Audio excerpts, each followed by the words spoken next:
Hello friends, welcome to the success Kendra. Friends देखिए, Bihar police constable की जो भर्ती वर्ष 2023 में 21,391 पदों पर आई हुई है, उसके लिए आज हम लोग फुल लेंथ प्रैक्टिस सेट को कवर करेंगे। आज हमारा यह full length practice set number 2 है और इस सेट में टोटल 100 प्रश्न हैं। जिस प्रकार से आपकी एग्जाम में, बिहार पुलिस के एग्जाम में प्रश्न पूछे जाएंगे। कल हमने सेट नंबर 1 को कवर किया हुआ था। अगर आपने उस सेशन को नहीं देखा है तो ज़रूर देख लीजिएगा। लिंक आपको आज के इस सेशन के डिस्क्रिप्शन बॉक्स में मिल जाएगा। फ्रेंड्स, अगर आप चैनल पर पहली बार विजिट कर रहे हैं और बिहार पुलिस की बेहतरीन तरीके से तैयारी करना चाहते हैं तो आप चैनल को सब्सक्राइब कर लीजिए और जो बेल आइकन है उसको ज़रूर दबा लीजिएगा, ताकि जब भी बिहार पुलिस से संबंधित कोई भी वीडियो अपलोड किया जाए तो उसका नोटिफिकेशन सबसे पहले आपके पास पहुंच जाए। फ्रेंड्स, फटाफट सेशन को एक बार लाइक कर दीजिए और इस सेशन का लिंक किसी भी एक ग्रुप में फटाफट शेयर कर दीजिए। चलिए स्टार्ट करते हैं। आज के सेशन का पहला प्रश्न पढ़ेंगे और आंसर सभी लोगों को कमेंट में देकर के बताते चलना है। आज के सेशन का पहला प्रश्न पढ़िएगा। पहला प्रश्न है कि निम्न में से किस हड़प्पन नगर में जूते हुए खेतों के निशान मिले हैं। आंसर सभी लोगों को कमेंट करके बताना है। देखिए ध्यान दीजिएगा, जूते हुए खेतों के साक्ष्य और नक्काशीदार ईंटों के साक्ष्य, नक्काशीदार ईंटों के प्रयोगों के साक्ष्य और जूते हुए खेतों के साक्ष्य, ये कहाँ से मिला है? तो फ्रेंड्स, ये कालीबंगा से मिला है। कालीबंगा है कहाँ पर? तो ये राजस्थान में है, राजस्थान के हनुमानगढ़ जिला में। और किस नदी के किनारे है? तो ये घग्घर नदी के किनारे है। इससे भी आप ध्यान रखेंगे। क्लियर है? अच्छा, यहाँ पर देखिए लोथल है और एक सुतकोटदा है। याद रखेंगे, लोथल और सुतकोटदा। लोथल और सुतकोटदा जो थे ये सिंधु सभ्यता के पतन नगर थे, यानी कि बंदरगाह नगर थे। मोहनजोदड़ो से क्या प्राप्त हुआ है? मोहनजोदड़ो से स्नानागार, अन्नागार और नर्तकी की कांस्य मूर्ति प्राप्त हुई है। चलिए नेक्स्ट क्वेश्चन कर लेंगे और सभी लोगों को अपना अपना स्कोर कमेंट करके बताना है। दूसरा प्रश्न है कि निम्नलिखित में से कौन हड़प्पा और मोहनजोदड़ो के उत्खनन से संबंधित नहीं थे। निम्नलिखित में से कौन हड़प्पा और मोहनजोदड़ो के उत्खनन से संबंधित नहीं थे? चलिए बताएंगे इसका करेक्ट आंसर क्या हो जाएगा। तो देखिए, इससे संबंधित जो थे ये आर.डी. बनर्जी यानी कि राखाल दास बनर्जी, उसके बाद माधव स्वरूप वत्स, यहाँ पर देखिए M.S. वत्स। उसके अलावा अगर बात करें हम लोग तो दयाराम साहनी भी संबंधित थे और K.N. दीक्षित भी संबंधित थे। ठीक है, संबंधित नहीं थे तो V.S. स्मिथ राइट आंसर हो जाएगा। चलिए अगला प्रश्न कर लेंगे फ्रेंड्स। तीसरा प्रश्न है कि अलाउद्दीन खिलजी के प्रसिद्ध सेनापतियों में किसका मंगोलों के विरुद्ध लड़ते हुए मृत्यु हुई थी? बताइए राइट आंसर इसका क्या हो जाएगा। अलाउद्दीन खिलजी के प्रसिद्ध सेनापतियों में से किसका मंगोलों के विरुद्ध लड़ते हुए मृत्यु हुई थी? तो फ्रेंड्स, यह अलाउद्दीन का प्रसिद्ध सेनापति जफर खां था, जिसकी मृत्यु मंगोलों के विरुद्ध लड़ते हुए हुई थी। तो ये जफर खां हो जाएगा। ऑप्शन ए करेक्ट आंसर हो जाएगा। ठीक है, चलिए नेक्स्ट क्वेश्चन है क्वेश्चन नंबर 4 और इससे पहले वाला प्रैक्टिस सेट जरूर लगा लीजिएगा। लिंक डिस्क्रिप्शन बॉक्स में मिल जाएगा। फ्रेंड्स, सेशन को फटाफट लाइक कर दीजिए। देखिए, रानी पद्मिनी का नाम अलाउद्दीन खिलजी के चित्तौड़ विजय से जोड़ा जाता है। उनके पति का नाम क्या है? यानी कि जो रानी पद्मिनी है उनके पति का नाम क्या है? तो देखिए फ्रेंड्स, अगर हम बात करें तो पद्मिनी की कहानी का आधार जो है यह मलिक मोहम्मद जायसी के द्वारा लिखित पद्मावत में है। ठीक है, पद्मावत में। पद्मावत के लेखक कौन है?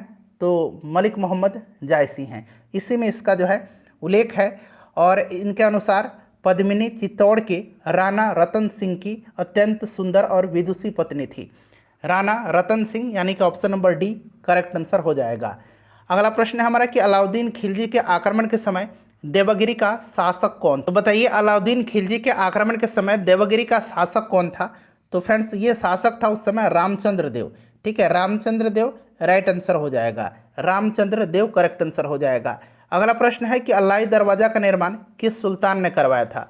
अल्लाही दरवाजा का निर्माण जो है किस सुल्तान ने करवाया था? तो देखिए, अल्लाही दरवाजा का निर्माण, सीरी का किला का निर्माण, हजार खंबा महल, इन सब का निर्माण करवाया था अलाउद्दीन खिलजी ने। अलाउद्दीन खिलजी ने। क्लियर है? अच्छा, एक इसने विभाग भी बनाया था, दीवाने मुस्तखराज। दीवाने मुस्तखराज यह एक प्रकार का वित्त विभाग था। ठीक है, याद रखेंगे, दीवाने मुस्तखराज किसने स्थापित किया था? प्रश्न बनेगा तो यह अलाउद्दीन खिलजी ने। चलिए अगला प्रश्न कर लेंगे क्वेश्चन नंबर 7। देखिए, रंजीत सिंह ने सुप्रसिद्ध कोहिनूर हीरा किससे प्राप्त किया था? रंजीत सिंह ने सुप्रसिद्ध कोहिनूर हीरा किससे प्राप्त किया था? बताइए राइट आंसर इसका क्या हो जाएगा। तो देखिए ये प्राप्त इन्होंने किससे किया था? तो शाह शुजा से। शाह शुजा ने काबुल का राज्य प्राप्त करने के लिए रंजीत सिंह से सहायता मांगी थी और उनको कोहिनूर हीरा भेंट किया था। तो ये शाह शुजा हो जाएगा। चलिए क्वेश्चन नंबर 8 कर लेंगे फ्रेंड्स। हम लोग थोड़ा जल्दी जल्दी इस सेशन को कवर करेंगे, अन्यथा वीडियो बहुत ही लंबी हो जाएगी। चलिए बहुत लोगों का कहना भी है कि जल्दी जल्दी कराइए, तो चलिए जल्दी जल्दी हम लोग कवर करेंगे। टीपू सुल्तान ने अपनी राजधानी कहाँ बनाई थी? अच्छा, टीपू सुल्तान चौथे आंग्ल मैसूर युद्ध में मारा गया था। चौथा आंग्ल मैसूर युद्ध चलिए ध्यान से, 4 आंग्ल मैसूर हुए थे, पहला, दूसरा, तीसरा और चौथा। क्लियर है? देखिए चौथे में कौन था? तो वेलेजली था, तीसरा कर्नवालिस था और दूसरा वारन हेस्टिंग्स था। क्लियर? तो राइट आंसर इसका देखिए क्या हो जाएगा, श्रीरंगपट्टनम में टीपू सुल्तान ने अपनी राजधानी बनाई थी। टीपू को शेर मैसूर भी कहा जाता है, याद रखिएगा। ठगों का उन्मूलन किसके नेतृत्व में हुआ था? ठगों का उन्मूलन जो है किसके नेतृत्व में हुआ था? बताइए राइट आंसर क्या हो जाएगा। करेक्ट आंसर कमेंट करके बताइए। तो देखिए लॉर्ड विलियम बेंटिक ने कर्नल स्लीमैन की सहायता से 1830 में ठग प्रथा को जो थी, ठगी प्रथा को, उसको समाप्त किया था। तो कर्नल स्लीमैन राइट आंसर हो जाएगा, captain Sleeman. Lord William Bentinck के समय में ठगों का उन्मूलन हुआ था। देखिए बंगाल में द्विशासन प्रणाली किसके द्वारा लागू की गई थी? बंगाल में द्विशासन प्रणाली जो है यह लागू किया था 1765 में रॉबर्ट क्लाइव ने। रॉबर्ट क्लाइव ने इसे लागू किया था और इसको समाप्त किया गया वारन हेस्टिंग्स के कार्यकाल में। वारन हेस्टिंग्स के कार्यकाल में। चलिए अगला प्रश्न है कि किस सभा का अध्यक्ष उसका सदस्य नहीं होता है? किस सभा का अध्यक्ष उसका सदस्य नहीं होता है? तो फ्रेंड्स यह राज्यसभा का होता है। ठीक है, राज्यसभा का जो सभापति होता है, राज्यसभा का सभापति, ठीक है, यानी कि उपराष्ट्रपति। उपराष्ट्रपति राज्यसभा के पदेन सभापति होते हैं, ये आर्टिकल 64 में कहा गया है। और आर्टिकल 65 में क्या है? तो उपराष्ट्रपति राष्ट्रपति की हैसियत से कार्य करेगा जब राष्ट्रपति का पद खाली हो। ठीक है, राज्यसभा राइट आंसर हो जाएगा। क्वेश्चन नंबर 12 करेंगे कि राज्य सरकार का कार्यकारी अध्यक्ष या संवैधानिक प्रमुख कौन है? बताइए राज्य सरकार का कार्यकारी अध्यक्ष या संवैधानिक प्रमुख जो होता है ये कौन होता है? राज्य सरकार का पूछा गया है, तो राज्य सरकार का जो है ये राज्यपाल होता है। राज्य सरकार का राज्यपाल होता है। राज्य की कार्यपालिका शक्ति राज्यपाल में निहित होती है, जिसका प्रयोग वह इस संविधान के अनुसार स्वयं या अपने अधीनस्थ अधिकारियों के माध्यम से करता है। चलिए राइट आंसर इसका राज्यपाल हो जाएगा। नेक्स्ट क्वेश्चन है, और वर्तमान में बिहार के राज्यपाल कौन है? बताइए। राजेंद्र विश्वनाथ अर्लेकर हैं। एक उच्च न्यायालय का न्यायाधीश अपना त्यागपत्र संबोधित करता है। अच्छा, वर्तमान में उच्च न्यायालयों की संख्या कितनी है? भारत में 25 हाई कोर्ट है। ठीक है, उच्च न्यायालय का जो न्यायाधीश होते हैं इनका कार्यकाल कितना होता है? तो इनका कार्यकाल होता है 62 वर्ष। ठीक है, और वहीं सुप्रीम कोर्ट पूछता तो 65 वर्ष। ध्यान रखिएगा। ठीक है, चलिए 65 वर्ष की आयु तक ये अपने पद पर बने रहते हैं और उच्च न्यायालय के 62 वर्ष की आयु तक। देखिए उच्च न्यायालय का न्यायाधीश अपना त्यागपत्र संबोधित करता है तो राष्ट्रपति को। ऑप्शन ए राइट आंसर हो जाएगा, राष्ट्रपति करेक्ट आंसर हो जाएगा। चलिए अगला प्रश्न कर लेंगे। क्वेश्चन नंबर 14 है कि भारतीय संविधान की प्रस्तावना में वर्णित लोकतंत्र को किस रूप में स्वीकारा गया है? तो लोकतंत्र को राजनीतिक राजतंत्र, राजनीतिक, आर्थिक और सामाजिक। ठीक है, तो उपरोक्त सभी इसका राइट आंसर हो जाएगा। ऑप्शन नंबर यहाँ पर इसका डी करेक्ट आंसर हो जाएगा। ठीक है, चलिए ध्यान रखेंगे, ऑप्शन डी इसका करेक्ट आंसर हो जाएगा। अच्छा, कितने तरह की प्रस्तावना में न्याय की बात की गई है? तो 3 तरह का न्याय है। कौन कौन सा न्याय? तो राजनीतिक न्याय, उसके बाद आर्थिक न्याय और एक आपका सामाजिक न्याय है। क्लियर है? चलिए आगे बढ़ेंगे, नेक्स्ट क्वेश्चन कर लेंगे। अगला प्रश्न है हमारा कि किस अनुच्छेद के अनुसार राष्ट्रपति के द्वारा आपातकाल की घोषणा की जाती है? आपातकाल की घोषणा जो है यह किया जाता है किस आर्टिकल के तहत? तो यह आर्टिकल जो है फ्रेंड्स कौन सा है? यह आर्टिकल कौन सा है बताइए। तो देखिए यह आर्टिकल जो है 352 है। युद्ध या बाह्य आक्रमण या सशस्त्र विद्रोह के कारण यह लगाया जाता है 352 में। आर्टिकल 356 में क्या है? तो राज्यों में संवैधानिक तंत्र विफल होने पर वहां पर राष्ट्रपति शासन लगाया जाता है। वित्तीय आपातकाल 360 में है। चलिए वित्तीय आपातकाल अब तक एक बार भी भारत में नहीं लगाया गया है। देखिए अगला प्रश्न है कि केंद्र और राज्य की व्यवस्थापिकाओं के लिए मतदान की न्यूनतम उम्र की सीमा 21 वर्ष से घटा करके 18 वर्ष किस संविधान संशोधन में किया गया था? बताइए राइट आंसर इसका क्या हो जाएगा। सभी लोग आंसर कमेंट करेंगे। और फ्रेंड्स एक बार प्लीज़ सेशन को फटाफट लाइक कर दीजिए और सेशन को ज़्यादा से ज़्यादा शेयर करिएगा ताकि ज़्यादा लोग जुड़े और भी मज़ा आए सेट लगाने में। राइट आंसर इसका क्या हो जाएगा? राइट आंसर इसका कौन सा हो जाएगा? 61वां संविधान संशोधन 1989। ठीक है, इसी के तहत जो है मताधिकार की आयु को 21 वर्ष से घटा करके 18 वर्ष कर दिया गया। क्लियर। चलिए नेक्स्ट क्वेश्चन कर लेंगे। क्वेश्चन नंबर 17 है कि विकेंद्रीकरण प्रणाली की सिफारिश किसने किया था? विकेंद्रीकरण प्रणाली की सिफारिश किसने किया था? चलिए बताएंगे राइट आंसर इसका क्या हो जाएगा। तो सर्वप्रथम किया था बलवंत राय मेहता ने। बलवंत राय मेहता राइट आंसर हो जाएगा। बलवंत राय मेहता ने नवंबर 1957 में पंचायती राज पर अपनी सिफारिश प्रस्तुत किया था। चलिए नेक्स्ट क्वेश्चन है हमारा, और इन्होंने त्रिस्तरीय पंचायती राज का सिफारिश किया था, 3 स्तरीय। ठीक है, अशोक मेहता समिति निम्नलिखित में से किसकी सिफारिश किया था? अशोक मेहता समिति, बताइए। तो वर्ष 1977 में 1977 में गठित किया गया था अशोक मेहता समिति, और इसने अगस्त 1978 में अपनी रिपोर्ट प्रस्तुत किया था। और इसमें इन्होंने पंचायती राज के लिए त्रिस्तरीय के स्थान पर द्विस्तरीय की संस्तुति की सिफारिश की थी। पंचायती राज द्विस्तरीय सरकार, ऑप्शन बी इसका राइट आंसर हो जाएगा। चलिए अगला प्रश्न करेंगे कि सौरमंडल का सबसे बड़ा ग्रह कौन सा है? अच्छा, सौरमंडल में टोटल कितने ग्रह हैं? पहले आंसर कमेंट कर दीजिए फटाफट। टोटल कितने ग्रह हैं? तो टोटल 8 ग्रह हैं। ठीक है, इनमें सबसे बड़ा ग्रह कौन सा है? तो सबसे बड़ा ग्रह इनमें बृहस्पति है। सबसे बड़ा ग्रह बृहस्पति है। अगर हम सूर्य से दूरी के अनुसार बात करें तो सबसे पहले बुध आता है, फिर शुक्र, फिर पृथ्वी, फिर मंगल, फिर बृहस्पति, शनि, अरुण और वरुण आते हैं। चलिए अगला प्रश्न करेंगे फ्रेंड्स कि शनि सूर्य के चारों ओर चक्कर लगाने में कितना समय लेता है? शनि सूर्य के चारों ओर चक्कर लगाने में कितना समय लेता है? बताइए राइट आंसर इसका क्या हो जाएगा। तो फ्रेंड्स यह लेता है 29.5 वर्ष, 29.5 वर्ष, 29.5 वर्ष। चलिए नेक्स्ट क्वेश्चन है कि अंतर्राष्ट्रीय दिनांक रेखा खींची जाती है। अंतर्राष्ट्रीय दिनांक रेखा, ठीक है। चलिए बताइए राइट आंसर इसका क्या हो जाएगा। तिथि निर्धारण के लिए एक काल्पनिक रेखा 180 डिग्री देशांतर उत्तर से दक्षिण की ओर खींची गई है, जो प्रशांत महासागर से होकर के गुजरती है, जिसे अंतर्राष्ट्रीय तिथि रेखा कहा जाता है। 180 डिग्री देशांतर को अंतर्राष्ट्रीय तिथि रेखा कहा जाता है। ध्यान रखिएगा, राइट आंसर इसका प्रशांत महासागर से होकर के गुजरती है। नेक्स्ट क्वेश्चन हमारा कि निम्न में से कौन सा द्वीप का क्षेत्रफल सबसे बड़ा है? सबसे बड़ा अगर पूछा जाए सबसे बड़ा द्वीप तो ग्रीनलैंड है। ठीक है, और इसमें से निम्न में से जो है यह कौन सा है? तो यह तीसरा सबसे बड़ा द्वीप है। यह द्वीप बोर्नियो है। बोर्नियो जो है ये पैसिफिक ओशियन में है, प्रशांत महासागर में है। क्लियर। चलिए अगला प्रश्न करेंगे कि विश्व की सर्वाधिक लंबी पर्वत श्रृंखला कौन सी है? विश्व की सर्वाधिक लंबी पर्वत श्रृंखला कौन सी है? चलिए फटाफट आंसर बता दीजिए। देखिए कितना अच्छा अच्छा प्रश्न हमने शामिल किया है आपके लिए। विश्व की सर्वाधिक लंबी पर्वत श्रृंखला जो है ये कौन सी है? तो फ्रेंड्स यह पर्वत श्रृंखला जो है यह एंडीज पर्वत श्रृंखला है। यह दक्षिणी अमेरिका में है, दक्षिण अमेरिका महाद्वीप में है। याद रखेंगे एंडीज पर्वत यह विश्व की सर्वाधिक लंबी पर्वत श्रृंखला है, जो कि कहाँ पर है? तो दक्षिण अमेरिका में है, दक्षिण अमेरिका में है। चलिए अगला प्रश्न करेंगे कि छोटा नागपुर का पठार, छोटा नागपुर का पठार जो है बताइए। छोटा नागपुर पठार में विभिन्न ऊंचाइयों के पठारों का क्रम मिलता है। ठीक है, पठार में ढाल तीव्र स्कार्पों के रूप में पाए जाते हैं। तीव्र स्कार्पों के रूप में जो है ढाल यहाँ पर पाए जाते हैं। क्लियर। इसीलिए यह क्या है? एक अग्र गंभीर है। यह एक अग्र यहाँ एक बना लीजिए, एक अग्र गंभीर है। क्लियर।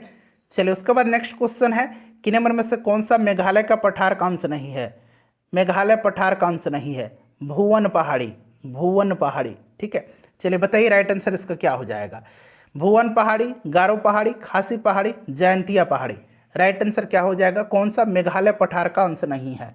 तो इसमें से देखिए गारो, खासी और जयंतिया की पहाड़ी ये मेघालय पठार का अंश है। भुवन पहाड़ी नहीं है। भुवन पहाड़ी यह मिजो हिल्स का भाग है, यह मिजो हिल्स का भाग है भुवन पहाड़ी। ठीक है, चलिए नेक्स्ट क्वेश्चन है हमारा क्वेश्चन नंबर 26 कि महाराष्ट्र एवं कर्नाटक में पश्चिमी तट कहलाते हैं, पश्चिमी घाट कहलाते हैं। देखिए बिहार पुलिस के लिए हम लोगों ने प्रीवियस ईयर क्वेश्चन पेपर का सीरीज भी चलाया है, तो देख लीजिएगा, सबका लिंक डिस्क्रिप्शन बॉक्स में मिल जाएगा। चैनल पर चले जाइए, मैंने प्लेलिस्ट बिहार पुलिस 2023 बना दिया है, सभी वीडियोज़ को देख लीजिएगा। महाराष्ट्र एवं कर्नाटक में पश्चिमी घाट कहलाते हैं सह्याद्री के नाम, सह्याद्री के नाम से, ठीक है, सह्याद्री राइट आंसर इसका हो जाएगा, सह्याद्री, ठीक है, ध्यान रखिएगा।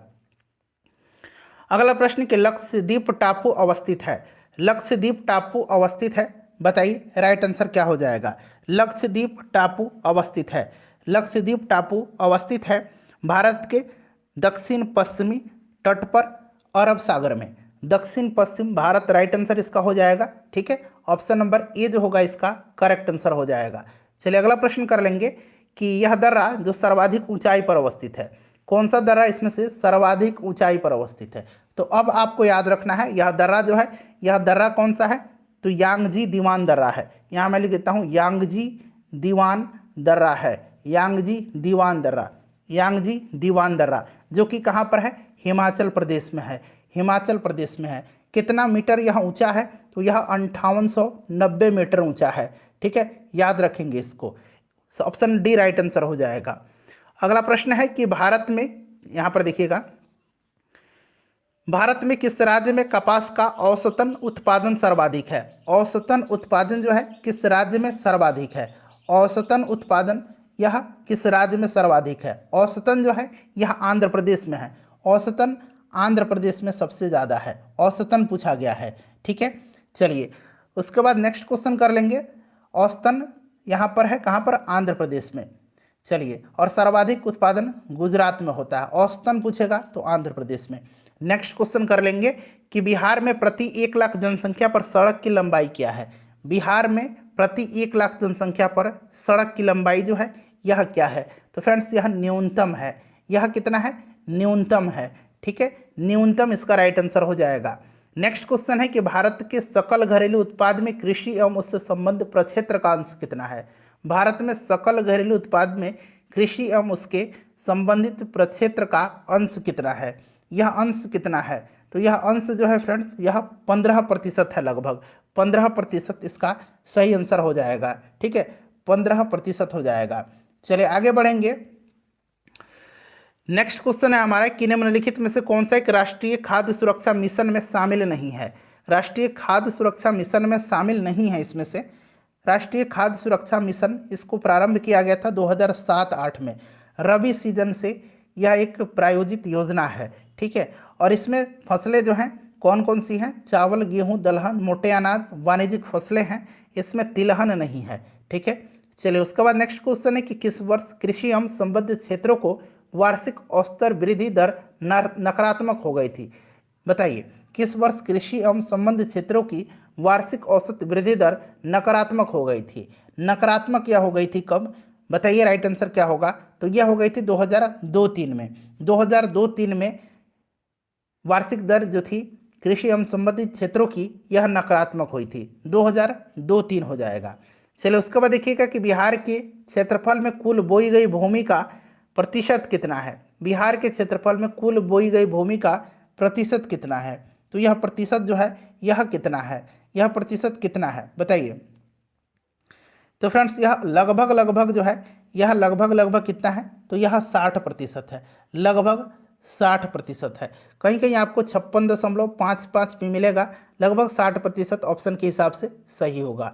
चलो उसके बाद नेक्स्ट क्वेश्चन है कि निम्नलिखित में से कौन सा जिला सबसे अधिक घने पतझड़ वाले क्षेत्र से घिरा हुआ है, कौन सा जिला बिहार का, चलिए बताइए। अच्छा बिहार में अगर आपसे पूछा जाए बिहार के कुल भौगोलिक क्षेत्रफल का कितना प्रतिशत वन है, तो ये 7.84% पर वन है, ठीक है, याद रखेंगे कितना, तो 7.84% पर वन है। सर्वाधिक वनावरण वाला जिला कैमूर है और न्यूनतम शेखपुरा है, ठीक है, याद रखिएगा। चलिए सबसे घना पतझड़ वन पश्चिम चंपारण में है।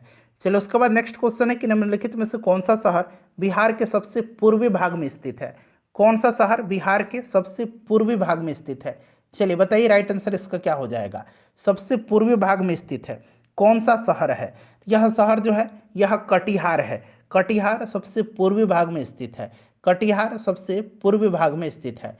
नेक्स्ट क्वेश्चन है हमारा कि बिहार के तराई प्रदेश विस्तृत हैं, तराई प्रदेश जो है यह विस्तृत है, तराई प्रदेश विस्तृत हैं, तो ये भारत और नेपाल की सीमा के समानांतर, भारत और नेपाल की सीमा के समानांतर। ठीक है, चलिए उसके बाद नेक्स्ट क्वेश्चन है, मुंडा जनजाति अधिकांशतः बसी है, तो अधिकांशतः ये झारखंड में पाई जाती है, अधिकांशतः झारखंड में पाई जाती है, बिहार में भी पाई जाती है, पश्चिम बंगाल में भी पाई जाती है, तो यहाँ पर बिहार हो जाएगा। ठीक है, बिहार के विभाजन के पूर्व झारखंड में सबसे ज़्यादा पाई जाती है, तो यहाँ झारखंड अब याद रखना है आपको, लेकिन ऑप्शन में यहाँ बिहार दे दिया गया है, बिहार पर हम टिक लगा देंगे। ठीक है, लेकिन झारखंड में अधिकांशतः ये पाई जाती है। चलो उसके बाद देखिए, रोहतांग दर्रा भारत के किस राज्य में स्थित है? रोहतांग दर्रा भारत के किस राज्य में स्थित है? रोहतांग दर्रा ये हिमाचल प्रदेश में है, रोहतांग दर्रा हिमाचल प्रदेश पर है। ठीक है, चलिए उसके बाद नेक्स्ट क्वेश्चन कर लेंगे। अगला प्रश्न है हमारा, और देखिए और भी दर्रा है, नीति दर्रा, माना दर्रा। ठीक है, ये कहाँ पर है? उत्तराखंड में है। दीफू दर्रा अरुणाचल प्रदेश में है। ठीक है, तुजू दर्रा याद रखेंगे, तुजू दर्रा मणिपुर में है। चलिए नेक्स्ट क्वेश्चन है हमारा कि दक्षिण एशियाई क्षेत्रीय सहयोग संगठन सार्क में कुल सदस्य देशों की संख्या कितनी है? मैंने सार्क के बारे में कल ही बताया था, इसकी स्थापना 1985 में हुई थी, ढाका बांग्लादेश में। ठीक है, इसका हेडक्वार्टर काठमांडू में है, और इसमें टोटल 8 सदस्य देश हैं। कौन कौन से? अपना प्यारा भारत, पाकिस्तान, बांग्लादेश, नेपाल, भूटान, श्रीलंका, मालदीव और अफगानिस्तान। नेक्स्ट क्वेश्चन हमारा कि प्रकाश की तरंग सिद्धांत किसने दिया था? प्रकाश की तरंग सिद्धांत को किसने दिया था? प्रकाश एक विद्युत चुंबकीय तरंग है, ध्यान रखेंगे। प्रकाश एक अनुप्रस्थ तरंग है, अनुप्रस्थ विद्युत चुंबकीय तरंग है। ठीक है, आइंस्टीन के अनुसार प्रकाश ऊर्जा के छोटे छोटे बंडलों के रूप में चलता है, जिसको फोटोन कहा जाता है। प्रकाश की तरंग सिद्धांत दिया था हाइजन ने दिया था। अगला प्रश्न देखिएगा कि NH4NO3 में नाइट्रोजन का प्रतिशत कितना है? अब इसको कैसे निकालेंगे? तो सबसे पहले तो नाइट्रोजन का निकालना है, तो इसमें से नाइट्रोजन काउंट कर लीजिए कितना है। एक नाइट्रोजन यहाँ है, एक नाइट्रोजन यहाँ है, 2 नाइट्रोजन, दोनों का परमाणु द्रव्यमान निकाल लीजिए। तो एक का 7 है, ठीक है, परमाणु द्रव्यमान। ठीक है, तो एक का 7 होता है एटॉमिक नंबर, और एटॉमिक मास परमाणु द्रव्यमान 14 होता है, तो 2 है, यानी कि 14 हो जाएगा, 14 + 14। अब क्या करेंगे, टोटल क्या यहाँ पर कर देंगे। तो यहाँ देखिए नाइट्रोजन का 14, हाइड्रोजन का कितना 4, फिर यहाँ देखिए नाइट्रोजन का 14, और ऑक्सीजन का कितना होता है 16 होता है। तो 3 ऑक्सीजन है, तो 16 × 48 हो जाएगा, गुना 100 हो जाएगा। ठीक है, तो अब इसको सॉल्व कर लीजिएगा, क्लियर है। चलिए 35% इसका आंसर आ जाएगा। एक बार सॉल्व मैं करने का प्रयास करता हूँ। 14 × 28 हो जाएगा, यहाँ देखिए 14 × 4 18, और 14 कितना हो जाएगा 32 हो जाएगा। 32 और 48 को जोड़ देंगे तो 8 × 10, 4 3 7 1 8 हो जाएगा, तो यहाँ पर 80 आ जाएगा। ठीक है, गुना 100 है, तो 0 से 0 कट गया। ठीक है, 2 यहाँ से काटेंगे, 2 चौका 8 हो जाएगा, 2 पचे 10 हो जाएगा, 7 चौका 28 हो जाएगा, तो 7 और 5 बना, यानी कि 35 इसका राइट आंसर हो जाएगा, 35%। चलिए अगला प्रश्न है कि एक्टिनियम की परमाणु संख्या क्या है? एक्टिनियम का परमाणु संख्या क्या है? एक्टिनियम का परमाणु संख्या होता है कितना? 89 होता है, 89 एक्टिनियम का होता है। ठीक है, 88 किसका होता है? 88 रेडियम का होता है, 90 थोरियम का होता है। ठीक है, चलिए अगला प्रश्न कर लेंगे कि प्रचुर मात्रा में उपलब्ध ज्वलनशील प्राकृतिक गैस कौन सी है? प्रचुर मात्रा में उपलब्ध ज्वलनशील प्राकृतिक गैस कौन सी है? बताइए, राइट आंसर इसका क्या होगा? इसका करेक्ट आंसर हो जाएगा मीथेन। मीथेन राइट आंसर है। मीथेन को मार्स गैस भी कहा जाता है, CH4 इसका फॉर्मूला होता है। अगला प्रश्न है हमारा कि खट्टे स्वाद का अनुभव जीभ के किस भाग से प्राप्त होता है? खट्टा स्वाद का अनुभव पूछा गया है। चलिए यहाँ पर ध्यान देंगे फ्रेंड्स, अगर हम बात करें तो जीभ का अगला भाग मीठा स्वाद देता है, पिछला भाग कड़वा स्वाद, आगे वाला स्वतंत्र जो सिरा है वहाँ पर नमकीन स्वाद होता है, और पार्श्व जो पीछे का पार्श्व है वहाँ से खट्टा स्वाद होता है। तो पश्च पार्श्व यहाँ पर अगर इस तरह से लिखा जाएगा पश्च पार्श्व, तो ये ज़्यादा बेटर होगा। ठीक है, तो ऑप्शन इसका सी राइट आंसर हो जाएगा, ध्यान रखिएगा। चलिए उसके बाद नेक्स्ट क्वेश्चन है कि लेंस की क्षमता, ठीक है, power of lens equal to क्या होता है? 1/f होता है। f क्या है? तो फोकस दूरी है, और फोकस दूरी हमेशा मीटर में होता है। इस बात को आप हमेशा ध्यान रखेंगे जब भी आप न्यूमेरिकल सॉल्व करेंगे। ठीक है, फोकस दूरी को हमेशा मीटर में आप रखिएगा। चलिए बताइएगा कि लेंस की शक्ति, तो ये क्या होता है? फोकस के व्युत्क्रमानुपाती हो जाएगा। यहाँ पर देखिए फोकस के व्युत्क्रमानुपाती है, क्लियर है। अच्छा, लेंस की क्षमता को किस में डिनोट किया जाता है? डायोप्टर में। ठीक है, डायोप्टर में। चलो उसके बाद नेक्स्ट क्वेश्चन है कि सिरके में उपस्थित जैविक अम्ल कौन सा है। सिरके में उपस्थित जैविक अम्ल कौन सा है, तो यह जैविक अम्ल सिरका में एसिटिक एसिड है। कौन सा है, एसिटिक एसिड है। ये तो आपको पता है कि एसिटिक एसिड है, लेकिन यहाँ पर देखेंगे एसिटिक एसिड जो है यह इथेनोइक अम्ल है। ठीक है, इथेनोइक अम्ल है। एसिटिक एसिड होता है इथेनोइक एसिड। चलिए नेक्स्ट क्वेश्चन कर लेंगे, क्योंकि इसमें यहाँ पर देख सकते हैं इथेनोइक है, क्यों, तो क्योंकि यहाँ पर CH3COOH होता है। ठीक है, तो इसमें देखिए कितना कार्बन है, 2 कार्बन है, इसीलिए एक कार्बन यहाँ एक कार्बन यहाँ पर, तो इसीलिए एथेनोइक अम्ल है। चलिए उसके बाद नेक्स्ट क्वेश्चन है कि ध्वनि तरंग कैसी है। ध्वनि तरंग जो होती है ये अनुदैर्घ्य तरंग होती है। ध्वनि तरंग अनुदैर्घ्य यांत्रिक तरंग है, अनुदैर्घ्य यांत्रिक तरंग है। चलिए प्रकाश अनुप्रस्थ है और विद्युत चुंबकीय तरंग है। ठीक है, चलिए अगला प्रश्न है हमारा कि विद्युत मोटर में क्या होता है। विद्युत मोटर क्या करता है, तो यह विद्युत मोटर जो है यह विद्युत ऊर्जा को यांत्रिक ऊर्जा में बदलता है, विद्युत ऊर्जा को यांत्रिक ऊर्जा में बदलता है। और जनरेटर क्या करता है, यांत्रिक ऊर्जा को विद्युत ऊर्जा में बदलता है। नेक्स्ट क्वेश्चन है कि पानी से हाइड्रोजन को अलग करने की प्रक्रिया को क्या कहा जाता है। पानी से हाइड्रोजन को अलग करने की प्रक्रिया को क्या कहा जाता है, तो फ्रेंड्स इसको क्या कहा जाता है, इसको इलेक्ट्रोलाइसिस कहा जाता है, विद्युत अपघटन कहा जाता है। ठीक है, ऑप्शन ए राइट आंसर हो जाएगा। क्लियर है। चलिए आगे बढ़ेंगे, नेक्स्ट क्वेश्चन कर लेंगे। अगला प्रश्न है हमारा कि आरबीसी का कब्र किसे कहा जाता है। आरबीसी का कब्र किसको कहा जाता है, आरबीसी का कब्र किसको कहा जाता है। आरबीसी का निर्माण अस्थि मज्जा में होता है और इसका कब्रिस्तान प्लीहा को कहा जाता है, एस्प्लीन को कहा जाता है। ठीक है, एस्प्लीन को इसका कब्र कहा जाता है आरबीसी का।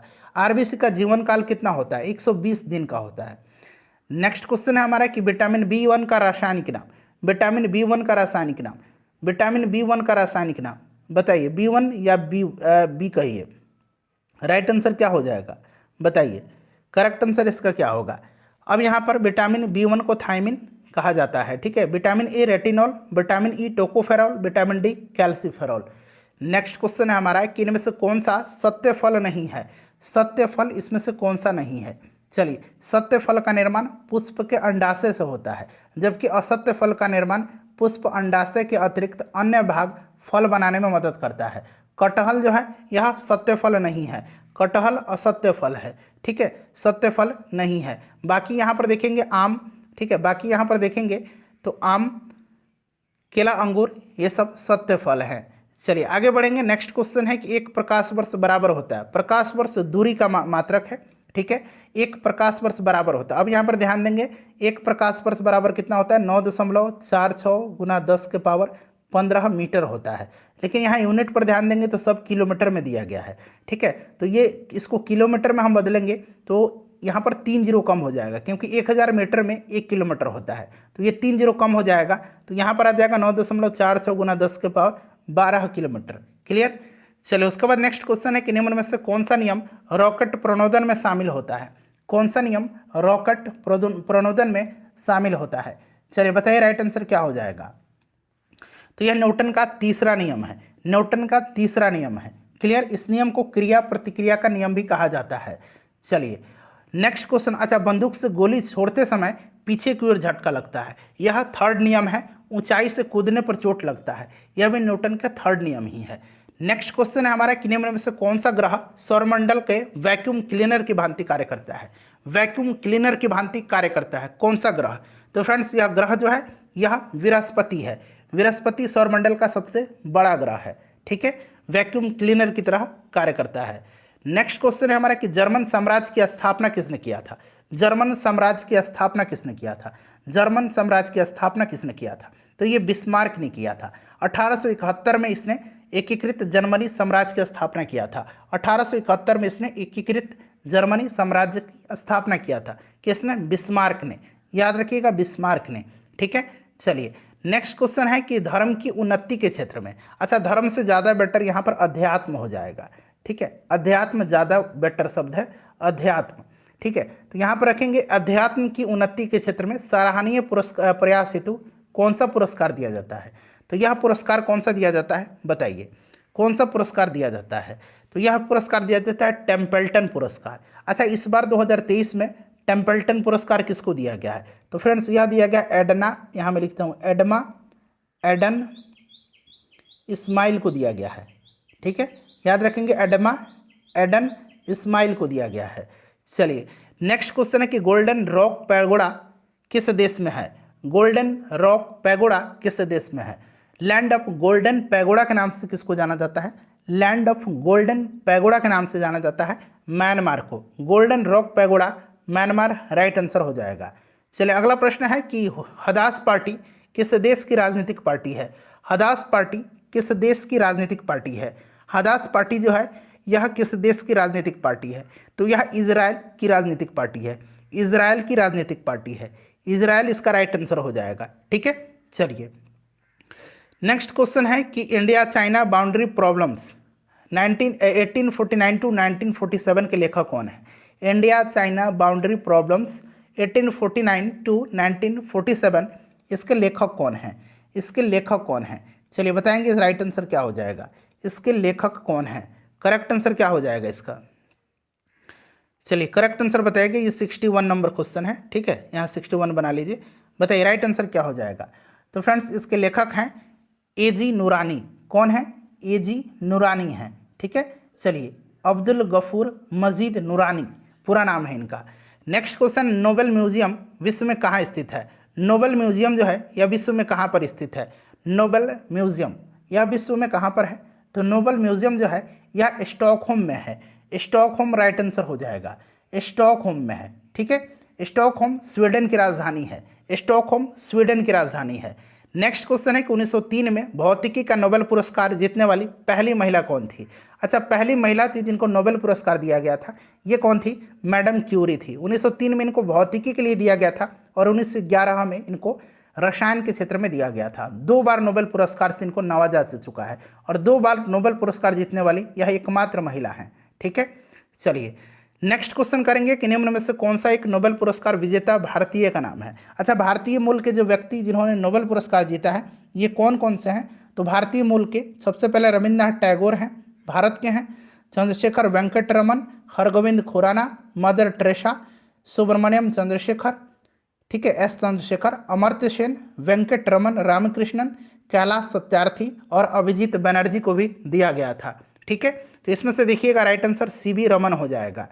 नेक्स्ट क्वेश्चन हमारा कि किस भारतीय ने वर्ष 2014 में नोबेल पुरस्कार शांति का जीता था? तो ये जीता था किसने?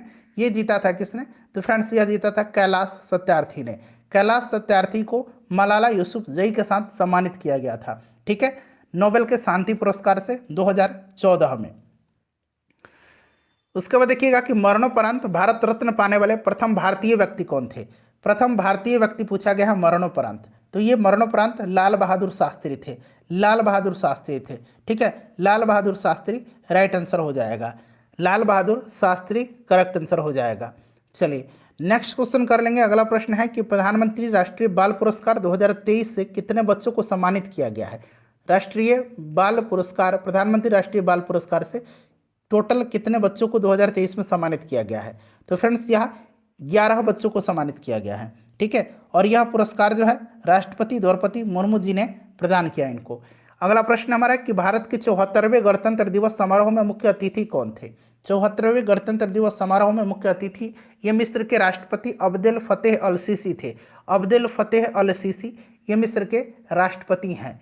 अगला प्रश्न कि हैनले पासपोर्ट इंडेक्स 2023 में भारत का स्थान कौन सा है? देखिए जनवरी फरवरी में ये इंडेक्स आया था, उस समय भारत का स्थान 85वां था। ठीक है, तो यहाँ 85वां होगा, लेकिन अभी रिसेंटली आया है इसमें स्थान 80वां है। ठीक है, चलिए उसके बाद नेक्स्ट क्वेश्चन करेंगे कि 12 जनवरी को राष्ट्रीय युवा दिवस किसके जन्म दिवस पर मनाया जाता है? जन्मदिन पर मनाया जाता है। ध्यान रखेंगे राष्ट्रीय युवा दिवस मनाया जाता है 12 जनवरी के दिन। अच्छा, अंतर्राष्ट्रीय युवा दिवस कब मनाया जाता है? अंतर्राष्ट्रीय युवा दिवस कब मनाया जाता है? तो अंतर्राष्ट्रीय युवा दिवस 12 अगस्त के दिन मनाया जाता है। 12 अगस्त के दिन मनाया जाता है। और राष्ट्रीय 12 जनवरी के दिन विवेकानंद जी के जन्मदिन पर यह मनाया जाता है। चलिए अगला प्रश्न है हमारा कि दिए गए शब्द का पर्यायवाची शब्द चयन करना है। समता का पर्यायवाची शब्द, समता का पर्यायवाची शब्द क्या होगा? समता का पर्यायवाची शब्द एक साम्य होता है, एक बराबरी होता है। ठीक है, यहाँ बराबरी बना लीजिए, बराबरी होता है, एक तुल्यता होता है। ठीक है, और एक अनुरूपता होता है। अनुरूपता, ये सब जो है ये समानार्थी शब्द है समता के, यहाँ बराबरी हो जाएगा। चलो उसके बाद देखिएगा कि दिए गए शब्द की विलोम शब्द, अपेक्षा का विलोम शब्द क्या है? अपेक्षा का विलोम शब्द क्या होगा? अपेक्षा का विलोम शब्द क्या होगा? तो अपेक्षा का क्या होगा बताइए, राइट आंसर क्या होगा? उपेक्षा होगा। अपेक्षा का उपेक्षा होगा, ठीक है। चलिए, सापेक्ष का क्या होगा? सापेक्ष का निरपेक्ष होता है। सापेक्ष का भी याद रखेंगे, सापेक्ष का विलोम शब्द निरपेक्ष होता है, ठीक है। चलिए, अगला प्रश्न है कि आंखें दिखाना। आंखें दिखाना मतलब, आंखें दिखाना मतलब क्या? सही व्यवहार नहीं, रूखापन, रूढ़ व्यवहार। तो यहाँ पर रूखापन हो जाएगा ऑप्शन के हिसाब से, ठीक है। चलिए, नेक्स्ट क्वेश्चन हमारा कि दिए गए वाक्य में कौन सा यहाँ पर जो है त्रुटि है? महात्मा गांधी के संदेशों से देश सर्वाधिक प्रभावित हुआ। अब यहाँ पर देखिएगा सही क्या होगा? तो महात्मा गांधी के संदेशों से जनमानस सर्वाधिक प्रभावित हुआ। तो यहाँ देश की जगह जनमानस अच्छा है, ज़्यादा सुटेबल है। तो दूसरा वाला भाग में त्रुटि हो जाएगा। उसके बाद देखिए, रिक्त स्थान की पूर्ति करें। गंगा में प्रदूषण शब्द यहाँ से, सेंटेंस यहाँ से शुरू हो रहा है। गंगा में प्रदूषण की डैश चिंताजनक है। बताइए, गंगा में प्रदूषण की जो विद्यमानता है ये चिंताजनक है। चलिए, उसके बाद नेक्स्ट क्वेश्चन है कि जिसे कभी बुढ़ापा ना आए उसके लिए एक शब्द चुनिए। जिसके कभी बुढ़ापा जिसे ना आए उसको क्या कहा जाता है? बताइए, कभी बुढ़ापा ना आए उसको क्या कहा जाता है? उसको अजर कहते हैं, ठीक है। अमर तो आपको पता है, जो कभी ना मरे। उसर किसको कहते हैं? जो उपजाऊ भूमि है, जहाँ कुछ पैदा, अनुपजाऊ है, जहाँ पर कुछ पैदा ना होता हो, उसके लिए उसर कहते हैं, ठीक है। कुलीन, जो उच्च कुल में जन्म लिया हो। चलिए, नेक्स्ट क्वेश्चन है कि सही वर्तनी वाले शब्द का चयन करें। इसमें से सही कौन सा लिखा गया है? बताएंगे इसमें से सही कौन सा है? फटाफट कमेंट कर दीजिए मेरे भाई बहन। आंसर इसका, राइट आंसर इसका अरण्य जो है ये सही लिखा गया है। नेक्स्ट है हमारा कि सत्याग्रह का सही संधि विच्छेद क्या होगा? सत्याग्रह का सही संधि विच्छेद, तो यह आपका सत्य प्लस आग्रह होगा। सत्य प्लस आग्रह होगा, ठीक है। चलो, उसके बाद देखिए, ढाई अक्षर प्रेम के पढ़े सुपंडित हुए। प्रस्तुत पंक्ति का रचयिता कौन है? इस पंक्ति का रचयिता कौन है? ढाई अक्षर प्रेम के पढ़े सुपंडित होए, बताइएगा इसके रचयिता कौन है? तो ये कबीरदास है। कौन है? कबीरदास है, ठीक है। चलिए, नेक्स्ट क्वेश्चन है हमारा कि मजदूरी और प्रेम निबंध के रचनाकार कौन है? मजदूरी और प्रेम निबंध के रचनाकार कौन है? इसके रचनाकार कौन है? सरदार पूर्ण सिंह है, ठीक है। सरदार पूर्ण सिंह है। चलिए, उसके बाद नेक्स्ट क्वेश्चन है हमारा कि इंग्लिश है, कह रहा है कि यहाँ पर देखिए कौन सा यहाँ पर प्रीपोजिशन यहाँ पर भरा जाएगा। हैव ब्रॉट सम बुक्स, खाली स्थान दिया गया है, यू टू एग्जामिन। बताइएगा, have brought some books for you to examine, ठीक है। चलो, उसके बाद देखिए, सिनोनिम बताना है एक्यूट का। एक्यूट का मतलब होता है तीखा, ठीक है। तीक्ष्णता जो होता है, तीव्र होता है, उसको एक्यूट कहा जाता है। एक्यूट का जो है ये क्या हो जाएगा? एक्यूट का शार्प होता है, शार्प, ठीक है। शार्प भी होगा, कीन भी होगा, कहीं कहीं कीन भी आपको रहेगा, तो याद रखिए KEEN, कीन। तो यहाँ पर शार्प और कीन दोनों याद रखिएगा। चलो, उसके बाद देखिएगा, एंटोनिम उल्टा शब्द बताना है। एग्जाम्पशन का, एग्जाम्पशन का मतलब छूट होता है, और इसका उल्टा हो जाएगा इंक्लूजन, यानी कि समावेश हो जाएगा, ठीक है। चलिए, अगला प्रश्न है हमारा कि choose the one which can substituted for the given word sentence lasting only for a. यहाँ से सेंटेंस शुरू हो रहा है, लास्टिंग यहाँ से, lasting only for a very short time. इसको क्या कहेंगे? क्या कहेंगे इसको? बताइएगा, lasting only for a very short while, इसको क्या कहा जाता है? तो फ्रेंड्स, इसको क्या कहा जाता है? बताइए, क्या कहा जाता है? तो फ्रेंड्स, इसको टेम्पोररी कहा जाता है, अस्थायी कहा जाता है। टेम्पोररी इसको कहा जाता है, ठीक है। चलिए, उसके बाद अगला प्रश्न है, यहाँ पर प्रश्न कह रहा है कि एडियम फ्रेज है, यहाँ से स्टार्ट हो रहा है, to took down one nose. To took down one nose. चलिए, बताइए, to took down one nose, इसका एडियम फ्रेज क्या होगा? चलिए, राइट आंसर इसका क्या होगा? तो देखिए, इसका जो करेक्ट आंसर हो जाएगा फ्रेंड्स, यह आपका हो जाएगा किसी को महत्वहीन या समान के योग्य नहीं समझना, तो टू रिगार्ड विथ कंटेम्प्ट, ठीक है। ऑप्शन डी राइट आंसर हो जाएगा इसका। चलिए, उसके बाद देखिए, change into indirect speech. Rita said me will you land me this classic. बताइए, क्या हो जाएगा इसका करेक्ट आंसर? करेक्ट आंसर इसका क्या होगा? बताइए, इसका करेक्ट आंसर क्या होगा? तो देखिए फ्रेंड्स, इसका जो करेक्ट आंसर हो जाएगा ये आपका हो जाएगा, Rita told me if I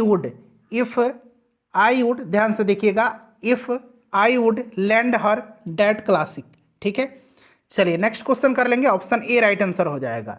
चलिए, अगला प्रश्न है हमारा कि choose the correct passive voice. Choose the correct passive voice. He asked me to finish the work in time, passive voice. बताइए राइट आंसर इसका क्या हो जाएगा? राइट आंसर इसका क्या हो जाएगा? करेक्ट आंसर इसका क्या हो जाएगा? करेक्ट आंसर इसका फ्रेंड्स क्या हो जाएगा? तो ये आपका हो जाएगा I was asked to finish the work in time by him. ठीक है, ऑप्शन डी हो जाएगा I was asked to finish the work in time by him. ठीक है, ऑप्शन डी। चलो उसके बाद देखिएगा क्वेश्चन नंबर 88 और 89, इसमें एरर बताना है। चलिए क्वेश्चन नंबर 88 है ये कि on last Sunday I met my friend accidentally. अगर एरर नहीं है तो आप ऑप्शन डी पिक करेंगे। ठीक है, लेकिन एरर है जहाँ पर बताइएगा कहाँ पर एरर है। तो इसमें आप देखेंगे तो फ्रेंड्स एरर जो है यहाँ पर ऑन नहीं होगा। ठीक है, last Sunday I met my friend accidentally, on को रिप्लेस करेंगे यहाँ से। ठीक है, तो ऑप्शन ए राइट आंसर हो जाएगा, यहाँ पर एरर है। उसके बाद देखिएगा 89 नंबर वही प्रश्न है उसी तरह का, a lip the poetries by Brian and. अब देखिए यहाँ पर ये जो पोएट्रीज है ना, पोएट्रीज हमेशा सिंगुलर ही होता है। ठीक है, यह प्लुरल नहीं होता है, पोएट्री का प्लुरल नहीं होता है, यह हमेशा सिंगुलर ही होता है। तो ऑप्शन बी में एरर है। चलो उसके बाद देखिएगा कि find the correct indirect speech he said to his manager, could you please pass the bill this week, could you please pass the bill this week. बताइए सही क्या होगा इसमें से? तो होगा he requested his manager to pass the bill this week, option B हो जाएगा। चलिए नेक्स्ट क्वेश्चन है कि भारत में 14 प्रमुख बैंकों का राष्ट्रीयकरण किस वर्ष किया गया था? तो फ्रेंड्स यह कब किया गया था 14 प्रमुख बैंकों का राष्ट्रीयकरण? तो ये 1969 में किया गया था, इंदिरा गांधी प्रधानमंत्री थी। चलिए उसके बाद देखिए 1 रुपये के नोट किसके द्वारा जारी किए जाते हैं? तो 1 रुपये के नोट जो है यह भारत सरकार के द्वारा, वित्त मंत्रालय भारत सरकार के द्वारा जारी किया जाता है। चलिए नेक्स्ट क्वेश्चन है हमारा कि शताब्दी एक्सप्रेस गाड़ी का नाम किसकी शतवार्षिकी को संबोधित करता है? शताब्दी एक्सप्रेस, बताइए राइट आंसर क्या हो जाएगा? 1989 में पंडित जवाहरलाल नेहरू जी के 100वें जन्म जयंती पर जो है यह नाम इसका दिया गया था, पंडित जवाहरलाल नेहरू हो जाएगा। क्लियर। चलिए उसके बाद देखिएगा कि निम्न में से कौन रबी फसल नहीं है? रबी फसल इसमें से कौन सा नहीं है? चलिए बताइए रबी फसल इसमें से कौन सा नहीं है? रबी फसल नहीं है, गेहूं, चना, राई, सरसों, ये रबी फसल है। चावल खरीफ फसल है। कोलकाता और दिल्ली किसके द्वारा जुड़े हुए हैं? यह NH नंबर कौन सा है? नेशनल हाईवे नंबर कौन सा है? कोलकाता और दिल्ली, तो ये NH2 से जुड़े हुए हैं। चलिए अगला प्रश्न है हमारा कि भारत का सबसे सूखा भाग कौन सा है? भारत का सबसे सूखा भाग इसमें से कौन सा है? तो सबसे सूखा आपका राजस्थान हो जाएगा, पश्चिम राजस्थान। नेक्स्ट है हमारा कि मुंबई हाई किसके लिए प्रसिद्ध है? मुंबई हाई किस लिए प्रसिद्ध है? इसका आंसर आप कमेंट करके बताइए, इसका आंसर आप लोग कमेंट करके बताइएगा। अपना स्कोर भी आप लोग बता दीजिए सभी लोग, कितना स्कोर आया आपका? भारत में दार्शनिक या दशमलव मुद्रा प्रणाली की शुरुआत कब हुई थी? तो 1 अप्रैल 1957 को। ठीक है, चलिए उसके बाद देखिए कौन सा किसी वस्तु का केवल विनिमय मूल्य है? किस वस्तु का केवल विनिमय मूल्य है? इनमें से निम्न में से किस वस्तु का केवल विनिमय मूल्य है? तो यह हीरा है। हीरा का केवल विनिमय मूल्य है, क्योंकि इसकी पूर्ति बहुत ही कम होती है, इसकी पूर्ति बहुत ही कम होती है। भारत का कुल कितना भौगोलिक क्षेत्रफल पर वन भूमि है? थोड़ा सा यहाँ सुधार कर लेंगे, 24.62% पर है नया फॉरेस्ट रिपोर्ट के अनुसार। ठीक है, ये आंकड़ा ध्यान रखेंगे। वीडियो को लाइक कर दीजिए, शेयर कर दीजिए।